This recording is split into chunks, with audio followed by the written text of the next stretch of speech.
What's going on, everyone? My name is Burke, bringing you the Week 7 Power Rankings for PICA. And like always, I am not alone. I am joined by my co-host, Xavier. Hello. So, this is probably going to be a shorter video.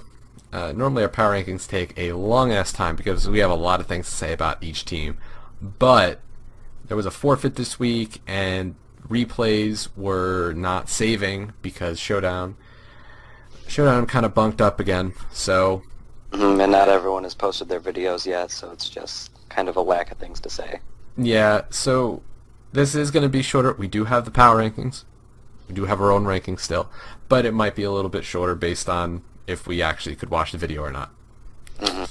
Sorry, but anyway, let's not waste any time. Let's just hop straight into number 12. And at number 12, we still have the DMR Shadow Absols. He lost this week to the Washington Red Shells. I did not watch this battle because, again, replays not saved. I didn't think I saw this one. There's really not too much to say about the DMR Shadow Absols at this point. They are still winless. Do you? That's all I got. Yep, really not much to say. Hasn't won, lost 4-0. That's big differential loss. He's my number 12 as well. Just there's not really much to say. He hasn't won a game yet, so no reason to move him up. Yeah, I mean, that's about it. These next two also real short.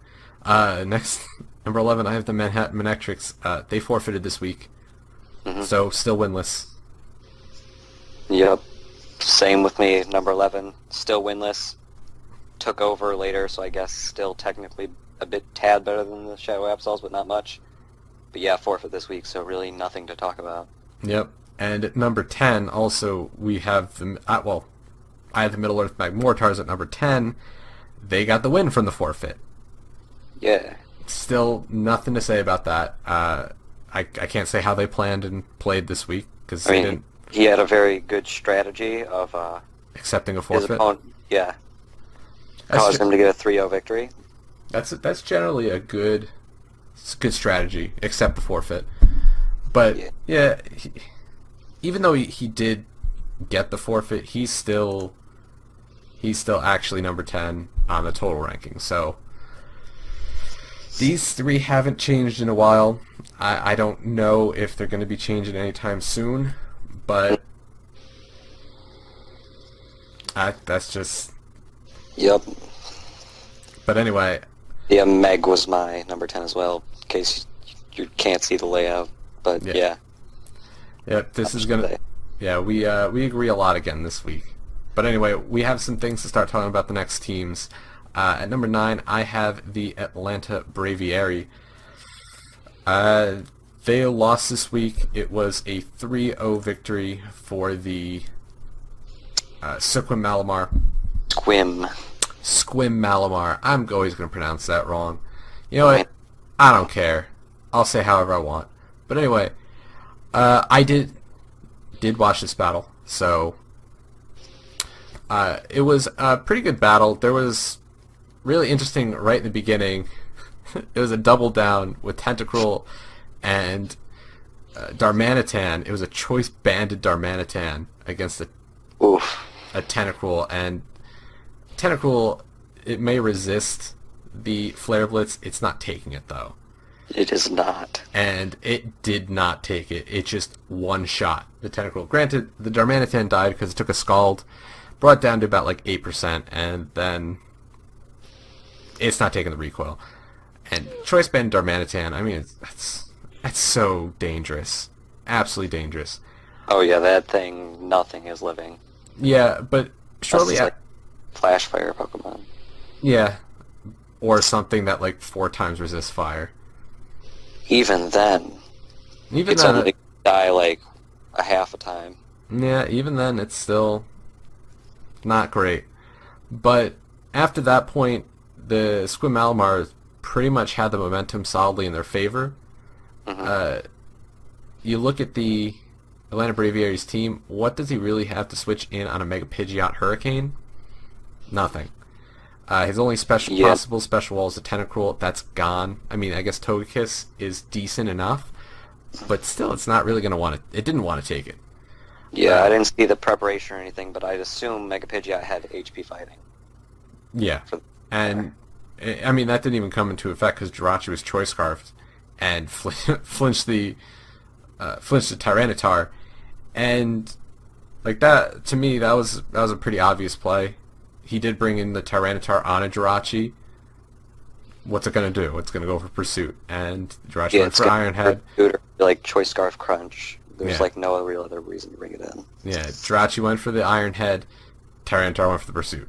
It was but you know, Tyranitar goes down. I mean, there's not too much to say about it. Jirachi getting 3 kills. Choice Scarf Jirachi is really annoying to deal with because of Iron Head flinching, and he did get quite a bit of flinches with the Iron Head, but that's just something you got to deal with. There were some unfortunate hacks in this game, but I don't feel as though many were super game changing. Yeah, they were definitely differential changing because maybe, but it's hard to. I always say it's hard to say how the battle would have turned out without the hacks because they weren't late game hacks. They were fairly early to mid game hacks. And what happens with those, I know some people say, well, if the hacks didn't happen, I would have won. Well, not necessarily, because plays would have changed afterwards. You have no idea what would happen after that play if it was different. There's sometimes if you get really hacked out, would it have made a difference? Could you have won? Sure, but there's no guarantee. And that's just my thing about hacks, at least early and mid-game. I think they both played well. I didn't see anything, bad with the planning on either side. It was just the Elena Braviary did not have much for this Squim Malamar's threats.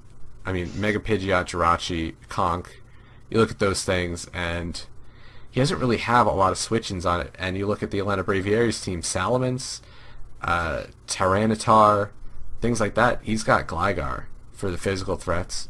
Virizion, same. He's got Gligar. Just Gligar show. Yeah. Mew, he's got Rotom Wash. He's got things to deal with it. So, I didn't know exactly I don't know the exact sets. It was still a good battle nonetheless, but I think the momentum was pretty solidly in the Squim Malamar's favor throughout the entire match. I didn't see at any point them on the back foot. They seemed to have their front foot forward and went on and won the match. And that's why the Atlanta Braviary still at number 9 from last week. I didn't really have a reason to move them down. I mean, the teams below them are the Middle Earth Magmortars, Manhattan Manetrics, and the DMR Shadow Absols. I can't move them down below those teams, but I can't move them up. Yes. One thing is like Jirachi, 30% chance for Ironhead flinches, but then Restoring Grace, 60%.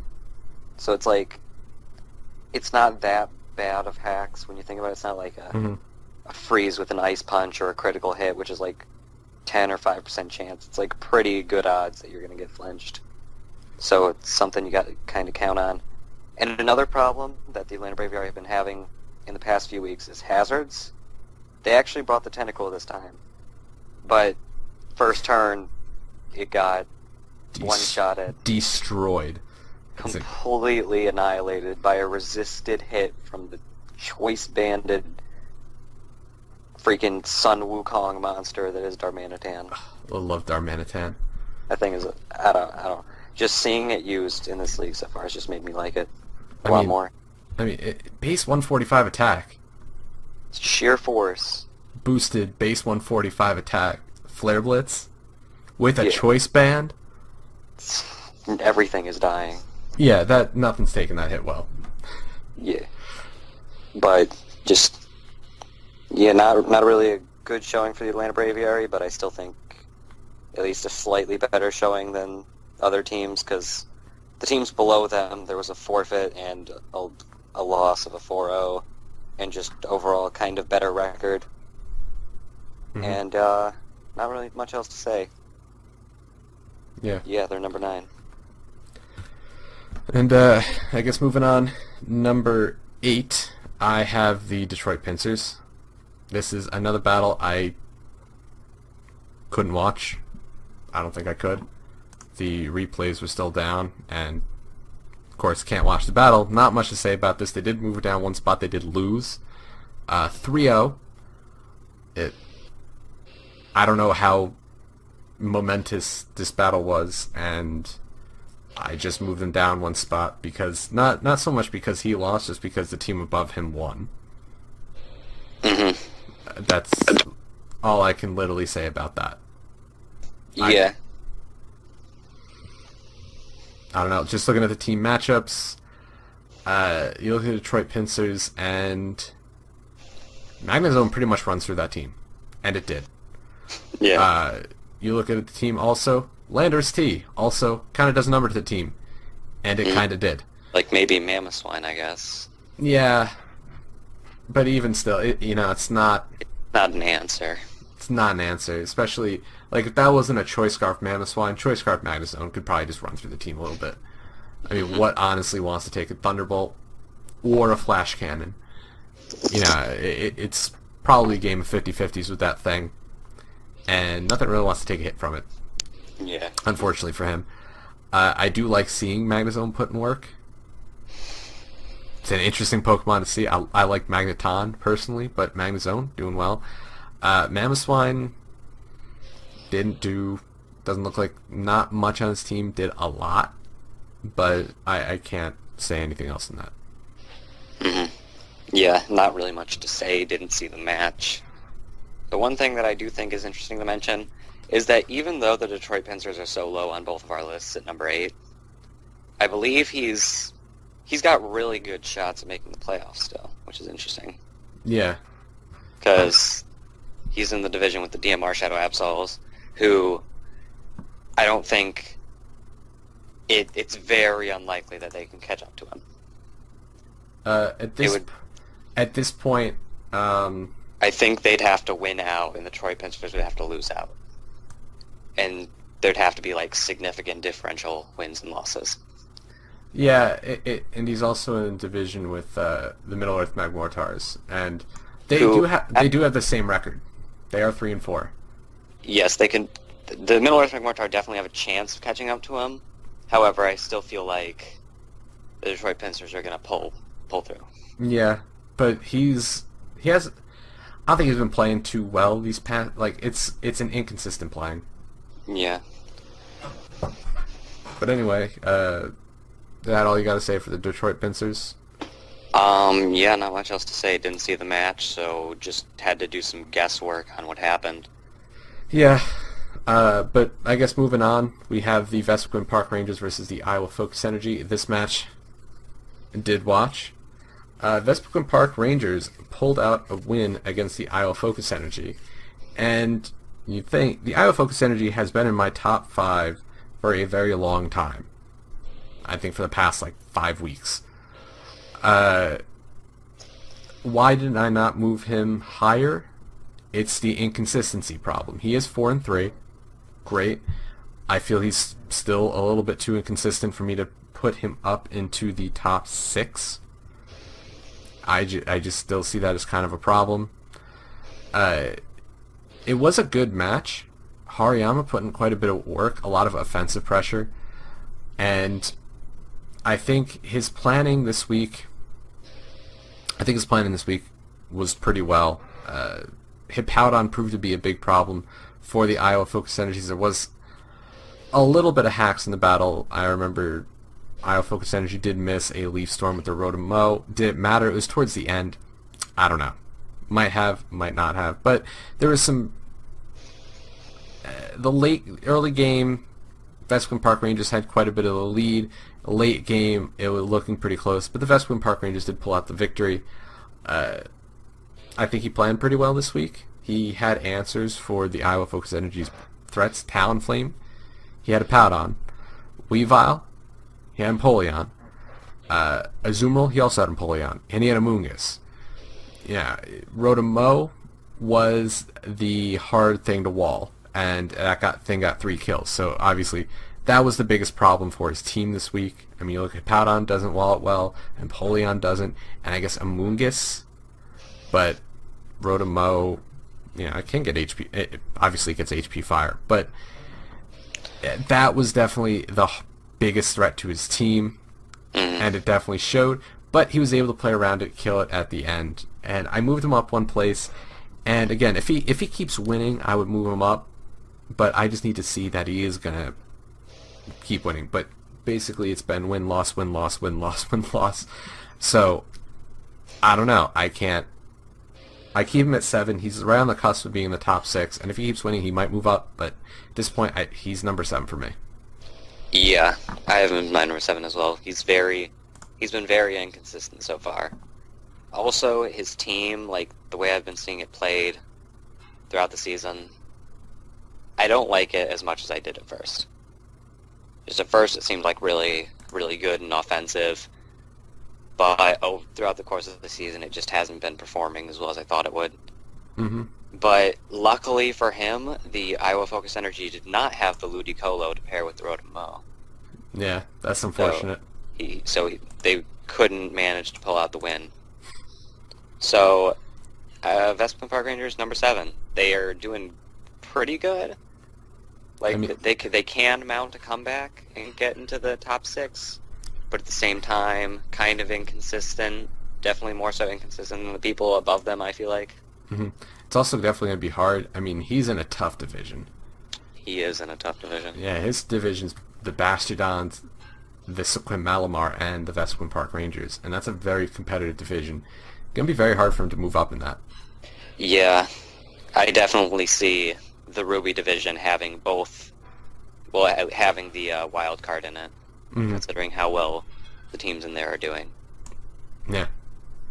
So he can mount a comeback, but I kind of don't see it happening. Yeah, and again, we're just going to have to see in future weeks, but if he does it, I mean, there's only 4 weeks left in the regular season. It's hard to... a lot of teams are still kind of really neck and neck, but maybe we'll see some teams start to pull through. Mm-hmm. Maybe it'll continue to be neck and neck up until last week. We're going to have to see. Yep. But anyway, moving up to the top 6. At number 6, I have the Washington Red Shells. Didn't see the match. Said when I was talking about the DMR Shadow Absols. Did not see the match. They won. Good for them. They're also fairly inconsistent at this point. I mean, they're also a team that more inconsistent than I thought they were going to be. I mean, you look at their record; they're also 4-3, and they had a few tough weeks. Like they won 3 weeks in a row, then lost 2 weeks, and then they won this week. I can see them more than the Vesquim Park Rangers winning. Just continue to pull this back and pull back the season and maybe win out most of their weeks, at least 3 out of the 4 weeks. I can see it happening. They are fairly inconsistent right now, so I don't know if it's going to happen. Obviously, I don't know anything that's going to happen these next 4 weeks. I'm not psychic. But I see them maintaining at least a good record throughout the rest of the season. And if they plan well, that's their strong suit. Their playing is a little bit shaky most of the times. When they lose, it's not because they didn't plan well. It's the playing. Mm-hmm. That's always my biggest complaint about them. Their playing is a little bit shaky sometimes. And I don't know, maybe their playing was phenomenal this week. It's hard to tell just from the score, but a 4-0 is pretty big. Yep. So, we'll see in the coming weeks how they do. I'm looking forward to seeing the next battles they have. I mean, they're always a fun team to watch. They have very interesting sets. They have a very threatening team, and we'll see. Yep, they're my number 6 as well. I was looking at their conference, very tough conference that he's in. He's going to be struggling a bit to manage to make it into the playoffs because he's in a division with the Toronto Tyrantrums. So winning that division is not going to be easy by any standards. Yeah, and then you look at the other division. And You've you got the Chelsea Iowa. You got the Chelsea Shandies and the Iowa Focus Energy. So the wild card spot is very competitive in that conference. Very competitive. Yeah, I definitely see like those four duking it out very hard for the next few weeks. Mm-hmm. So it's definitely going to be something to watch. Just looking at the scoreboard, really hard to tell exactly what went on. I mean, Nidoqueen did things. Picked up 2 kills. If I had to guess what it killed, I guess I'd say maybe Bisharp and Chandelure, possibly. Maybe. I don't know. Maybe Just- the Don fan. The Don fan, I could see it killing too, and maybe... No, it couldn't kill Latios. I guess Hawucha. This is all guesswork at this point. This is just guessing. Just throwing a dart at the board, hoping that's the right thing. But yeah, Washington Red Shells 4-0 this week. They're doing a good job. I definitely see them being more consistent than the Vesquin Park Rangers, which is why I put them above them. However, they're going to have to be fighting pretty hard to make it into the playoffs, but I think they can do it. Yeah.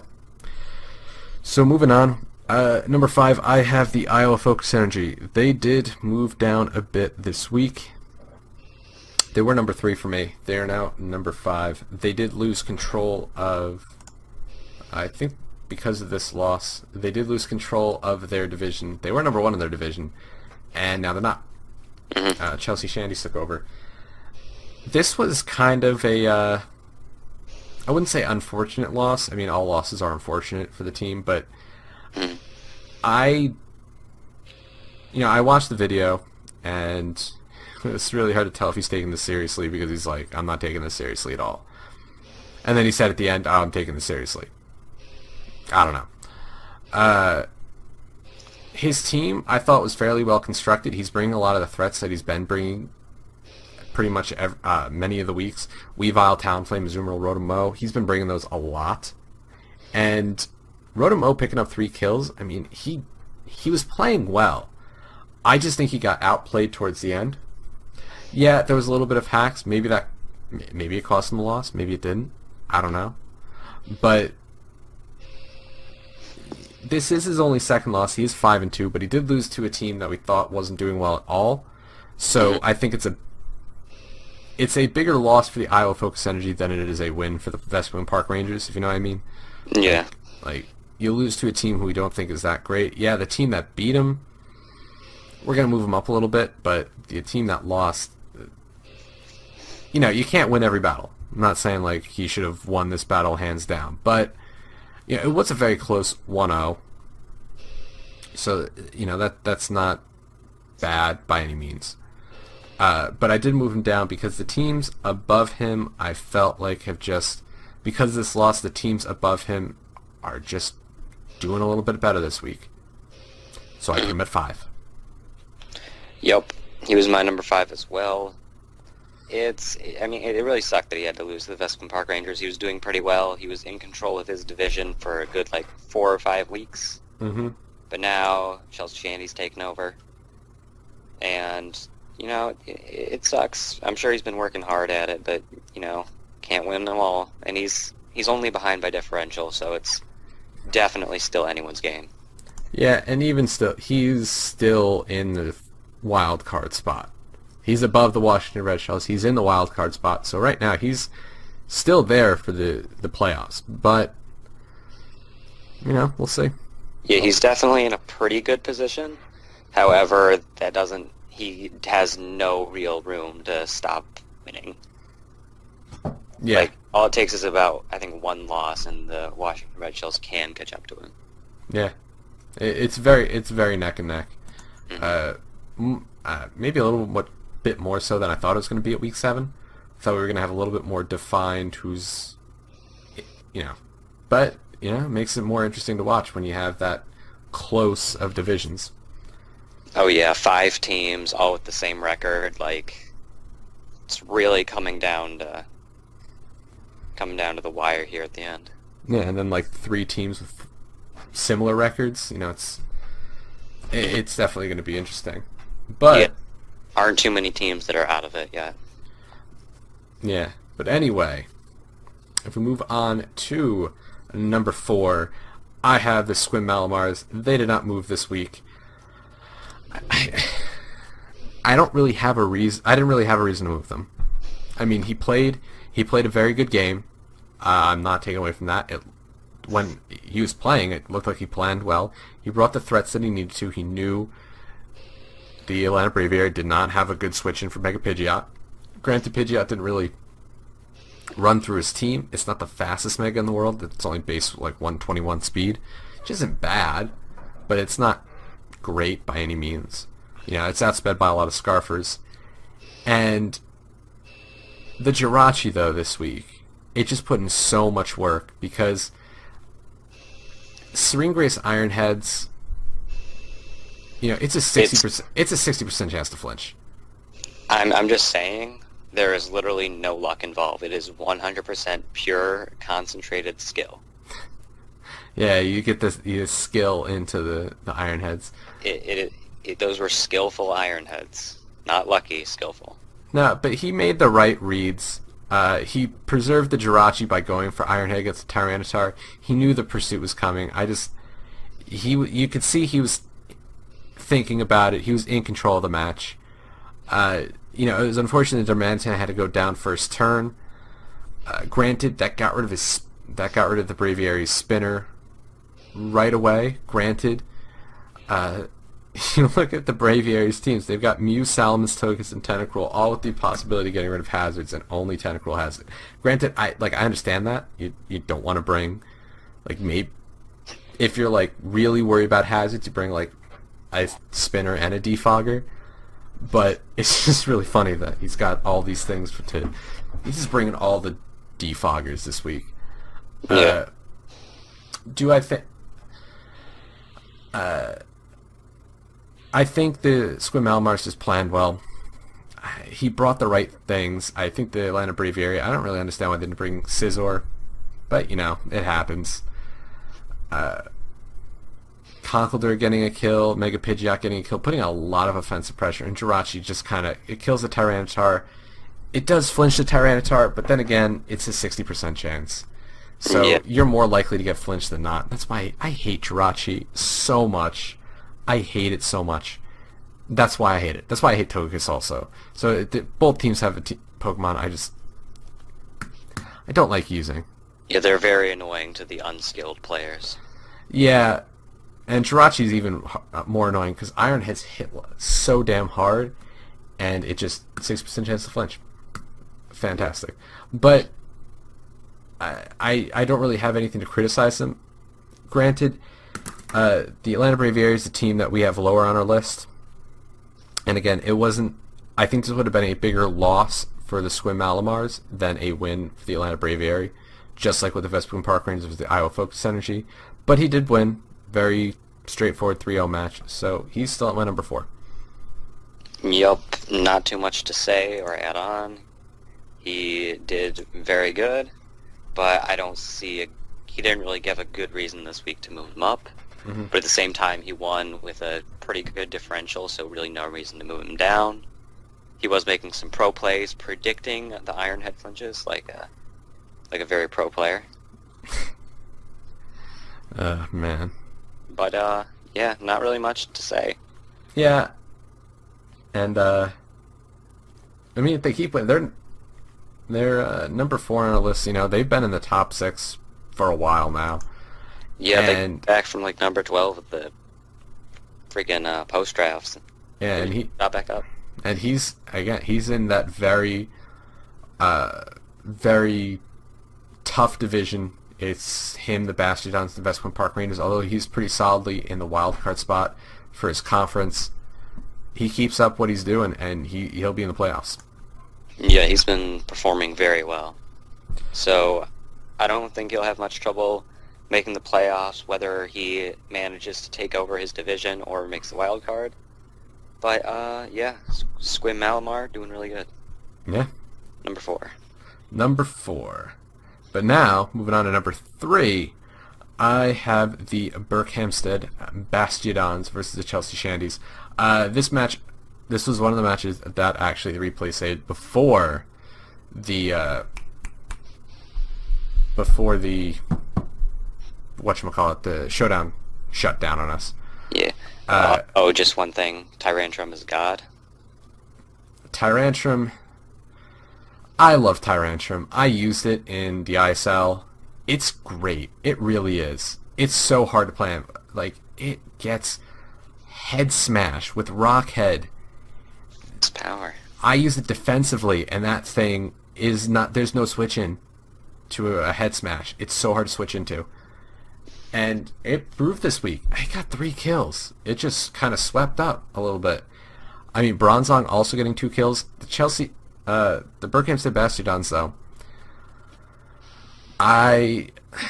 This week, it wasn't... I don't think it was a very strong showing, to be honest. Mega Gallade did some stuff, but you look at the team matchups, and I mean, he didn't bring things to deal with, like the Tyrantrum, really.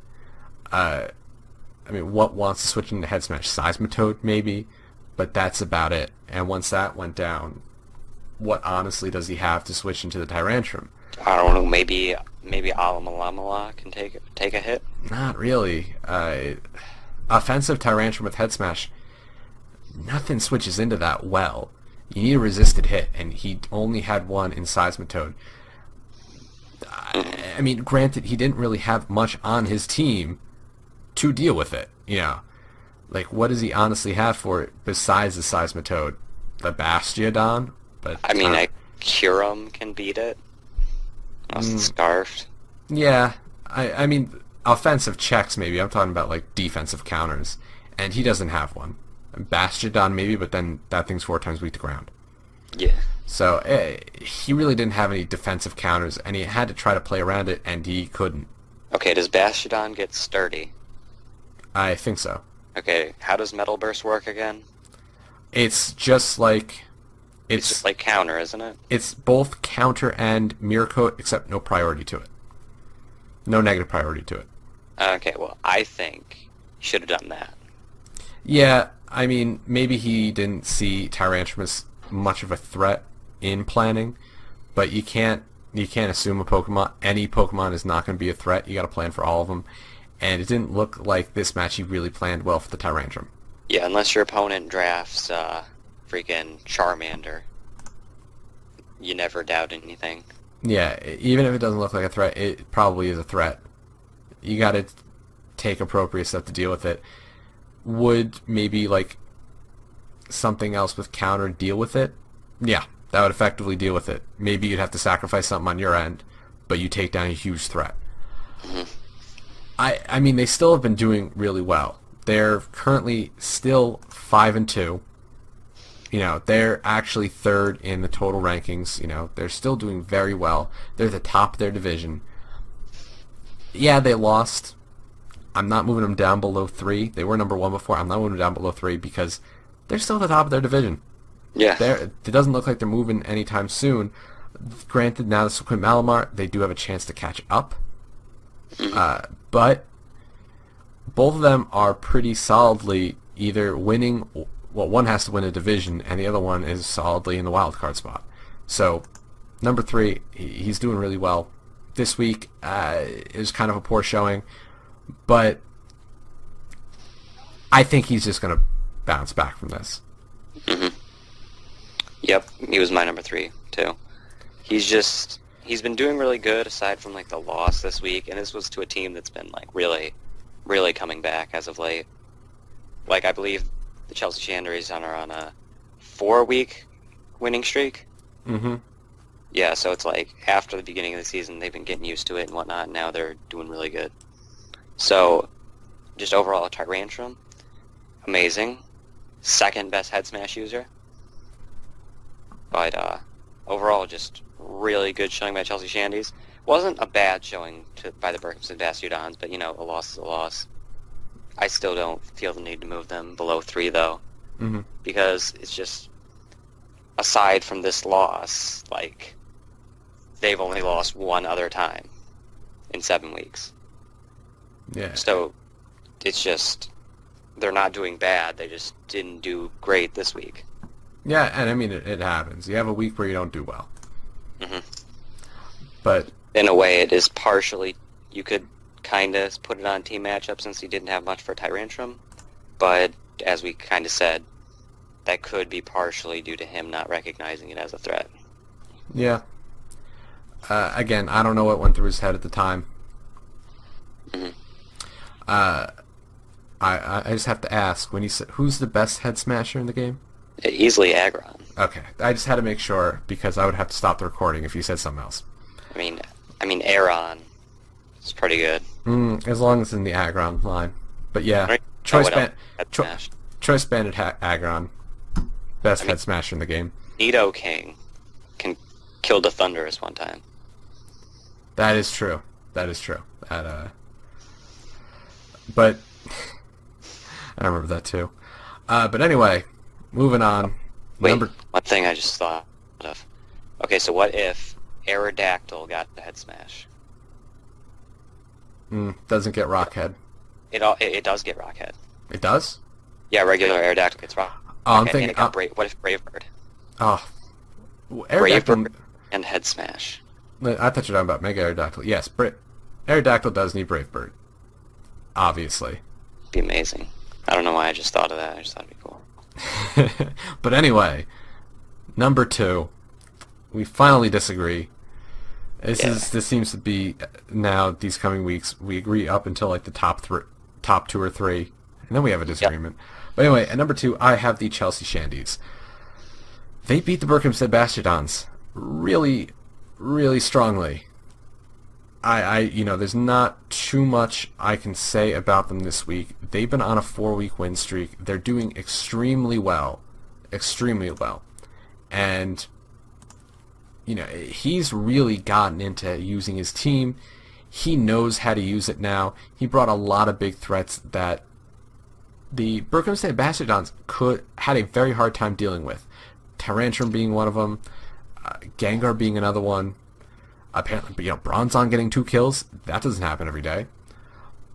But, he's been planning much better. And I really like how he's been playing. I mean, he gets 2 6-0s in a row, and then he 3-0s the number 1 in the league. Mm-hmm. That's really damn good. His team building, getting better, getting much better, getting more consistent. You look at the things on his team. The biggest threat on his team, which is the Mega Charizard, just died this week. Didn't actually get a kill. It's kind of interesting. I think it was a bulkier set, so it wasn't really meant for sweeping. Yeah, but still pretty strong. Yeah, that thing in the right hands, that thing's so deadly. But Chelsea Shandies, I didn't move them up to number 1, and the reason I didn't move them up to number 1, I still think. They are number 1 in the league. Currently number 1. They have a 2 better differential than Toronto Tyrantrums. I still think the Toronto Tyrantrums, I think they're still doing a little bit better. I mean, this week they got a 3-0 victory. The Chelsea Shandies also got a 3-0 victory. They're really neck and neck. The Chelsea Shandies 6-0'd, I mean, they were bottom of the league currently, so I look at the 6-0s and I'm like, yeah, those are pretty significant, but nothing too outrageous, I'm gonna say. Mm-hmm. I mean, I don't want to bash the other teams that he's 6-0, but it's not really insulting. It's just kind of looking at the numbers and. But for him, he seems to either win big or lose big, because he got 2 6-0s, and he's only 2 higher of a differential. You think about that. 2 6-0s and he's only 2 higher. So, to me, I still think listen, 2 is a fantastic place to be at. I think anywhere in the top 6 is great. Number 2, he's doing amazingly. I don't really have anything negatively to say about him. Next week, I think he does. I don't remember who exactly he plays next week. He plays this Squim Malamar, so that's going to be a very, very good battle. And if he wins next week, he's easily staying number 2, possibly move up to number 1. But yeah, that could be a very decisive match. I think it's going to be a pretty decisive match because he is currently number one in his division. He did overtake the Iowa Focus Energy, so he's number one in division. That's very good for him. The Squim Malamar, they're not in the same conference at all.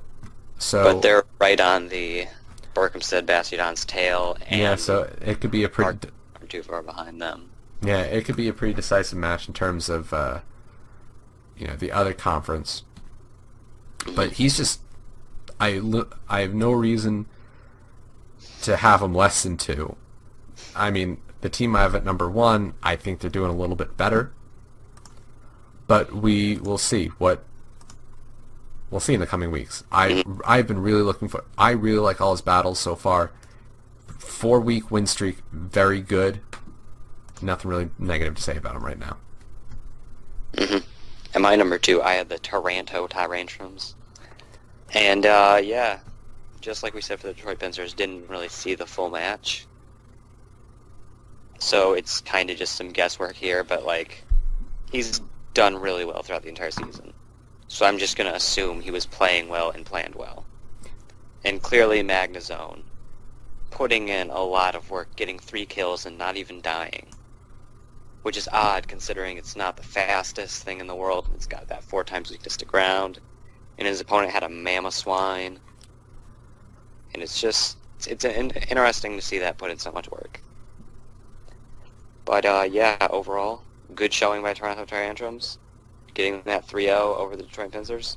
And just no reason to move them down. I think the team above them is doing better. Not significantly better, though. Yeah. It's pretty neck and neck when it comes to them, so it's just honestly, they're both number 1 in my mind. Really, all the top 3 for me are very hard to who do I put number 1, 2, and 3? They're all doing so well, and for me, it was hard. It was a hard choice, but it's a very hard choice considering how close those teams are. Yeah, but at number 1, I guess we'll move on to number 1 now. My number 1 is the Toronto Tyrantrums. They won this week. They're 5-2. They're only 2 less differential, and the only reason I have him above the Chelsea Shandies is because he won against the Chelsea Shandies in a previous week. So that was the deciding factor. He did win, but literally, I couldn't see the match, unfortunately. So I put him back at number 1. He's been winning. He's 5-2. He's doing really well. He's on he's not on any win streak by any means. He lost last week. He won this week. I honestly, the top 3 were very, very hard to put in their places, just because for me they are pretty much all equal. Literally, what separates the Chelsea Shandies from the Berkhamsted Bastiodons is a 4 differential, which can easily change in the next 4 weeks. That's going to change. How's it going to change? I have no idea. Who's going to actually pull out 2 number 1 next week? Maybe it still be the Toronto Tyrantrums. Maybe not. But it's going to be who's he playing next week? And granted, the Toronto Tyrantrums are playing the Middle Earth Magma Mortars next week. I think he's going to win that week. So really, the Chelsea Shandies, they're playing Squim Malamar. It's going to be up to the Chelsea Shandies to win, and it's up to the Toronto Tyrantrums to win as well. Yep. I honestly, I don't really have much more to say about them. They're all doing really well. Oh yeah, top 3 is just doing really good right now, and even Squim Malamar and the Iowa Focus Energy, they're all 5-2. Yeah, just all of the top 5 are just all kind of just in that same area. They're there's not really much separating them. Yeah, besides just some differential, and again, that's made up very easily in 4 weeks. How's it going to be made up? I don't know. But you can't really judge someone based off of their differential. Maybe someone got a few 6-0s and didn't lose too bad the weeks they lost. But maybe someone else got, consistent low differential wins. Like, it's just you can't really judge based on differential. Yeah, but that's why I have the Toronto Tantrum still at my number one. I didn't really have any reason to move. I had no reason to move them down from last week, and I didn't. I decided to move them up. Mm-hmm.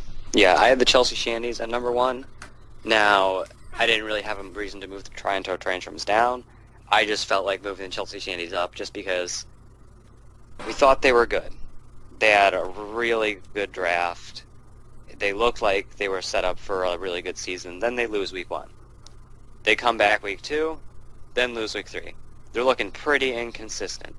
But then week 4, week 5, week 6, week 7, all wins. So it's just, the Chelsea Shandies are just taking lives right now. In the last 2 weeks, 6-0s. I don't believe at the time we were doing this, the week 6 power rankings were uploaded, correct? I don't remember. I don't know. I don't know either. But he might not have heard me. I told him to keep getting those 6-0s. He didn't quite do that this week. Didn't quite do it, but he got 3-0. It's close enough. It's half. I don't think he was going to 6-0 the Berkhamsted Bastardons. I didn't think that was going to happen either, but you know what? He could try. Just send out Mega Charizard turn 1, try and set up, and hopefully it works. First turn setup almost never works. I mean, he can cross his fingers and hope maybe the Berkhamsted Bastardons did not prepare whatsoever. But yeah, Chelsea Shandies doing really good. I felt like putting them at 1 because they've just been coming back since their kind of inconsistent start, and they've definitely proved to be a force to be reckoned with. Yeah, that I will totally agree with. They're doing so well, and I really want to. I actually want to see them continue on this win streak. If they can win out the rest of the season, that's just like amazing. Mm-hmm. Is it gonna? I'll be top of their division. All that. That'd be really cool to see. Yeah, is it going to happen? I have no idea. Anything can happen. But I'm just really looking forward to seeing how all these teams do in the coming weeks. Mm-hmm. But anyway, I think we're done. Yeah. Anyway, that's going to wrap up the Week 7 power rankings. This is definitely a shorter power rankings. Not actually that much shorter, but still shorter nonetheless. Yeah, those first 3 were just pow, pow, pow. Yeah, there wasn't too much to say this week about a lot of the teams. The top teams we're saying a little bit more about because the bottom teams are not doing so well. And we're just going to be focusing mostly on how the top teams are doing. Just trying to stay positive. Yep. I want to see, again, I don't want to see anyone go winless. I really hope the DMR Shadow Absols. Well, actually, this next week, I forgot about this. Week 8, TMR Shadow Absols versus Manhattan Manectrics. Someone has to come out with a win. Oh, yeah. There we go. There we go. So one of them is going to come out with a win. It'll decide the 12th seed. Yeah, pretty much. But there was the battles I was able to watch. I thought they were pretty good. I thought no one was doing absolutely bad. There wasn't any 6-0s. A lot of the battles were good. Unfortunately, couldn't watch all of them. Hopefully Showdown is better this next week. And I'm looking forward to the rest of the season. Yep, so am I. But that's all I got for today. My name is Burke. His name is Xavier. We'll see y'all next time. Bye.